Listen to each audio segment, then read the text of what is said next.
Things that we take for granted as human beings are more difficult for someone with motor disorders.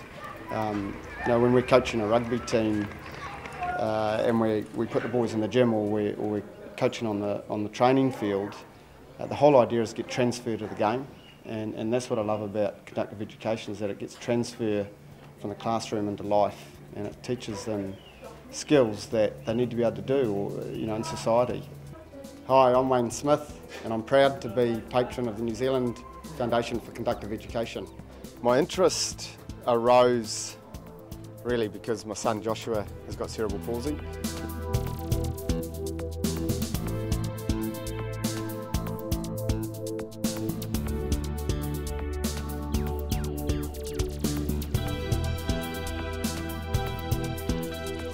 I think the biggest thing once you've got a child born with a disability such as cerebral palsy is to try and get early intervention, and get early support, because none of us are probably prepared for it or capable naturally of handling a disability like that.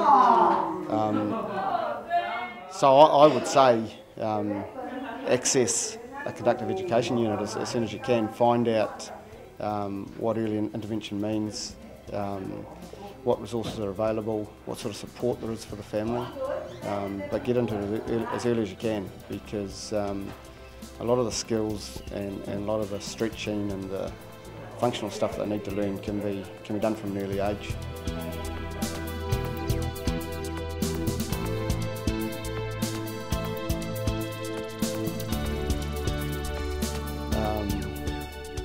But we found that it's important you don't have too low expectations of these kids, because they've got some incredible abilities and incredible capacities.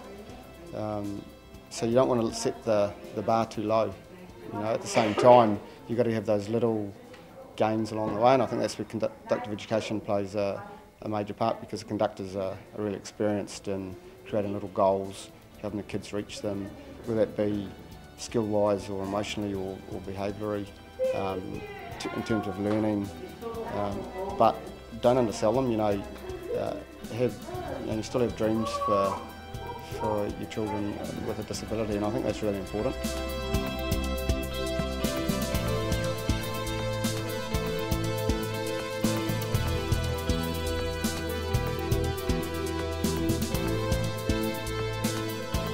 I think there's a misunderstanding of kids that have had strokes or had cerebral palsy, that it's a disability, and that there's a learning aspect to that, and of course there is. But with education, a lot of the stuff can be overcome, and you're talking about functional things that society expects these kids to be able to do: take shoes on and off, clothe themselves, just the everyday tasks, and this I think gives these kids a real go at nailing those things.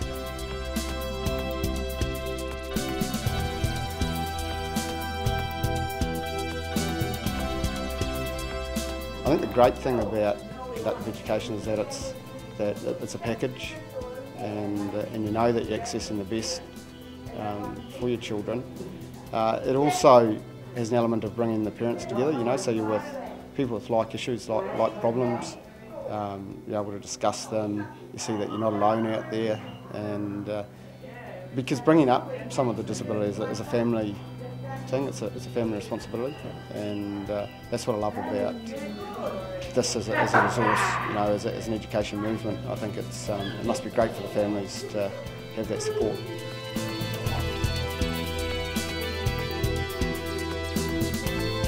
So it's really important that these kids grow with this self-belief and self-esteem inside them, and I think that's a great thing about conductive education, that through achievement and through reaching goals, the heads come up and there's much better self-image of them, and that's going to be important for facing things in life later on.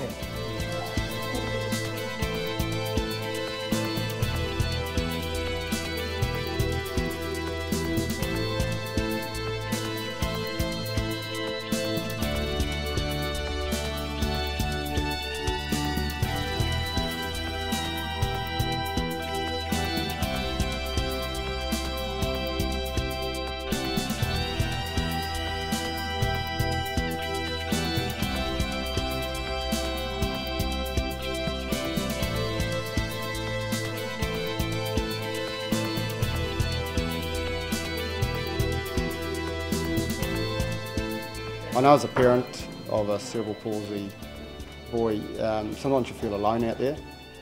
We had a bit of a fear, I suppose, like all new parents, about what cerebral palsy meant, what it meant for his development behaviourally, emotionally, academically.